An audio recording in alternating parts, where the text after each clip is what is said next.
నీ భవిష్యత్తు పోవాలంటే మే 13th నాడు ఓటు వేయాలి. అది మీ హక్కు, మీ బాధ్యత. మీ బాధ్యత మామూలు కాదు. మీ భవిష్యత్తు పోవాలంటే వేయాలి ఓటు. వేస్తారు కదా,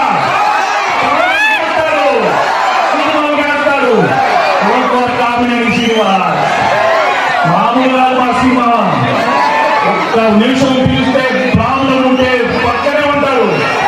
ఏ ప్రాబ్లం ఉన్నా దశాబ్దంగా సాల్వ్ చేశారు. మీ దగ్గర ఉంటారు, మీ తోడుగా ఉంటారు, మీ అండగా ఉంటారు. మీ అందరూ ఓటు వేసి తమలంటే మా సీమ ఉంది. నాకు నిజంగా చాలా ఆనందం. మీ అందరిగా ఇంతసేపు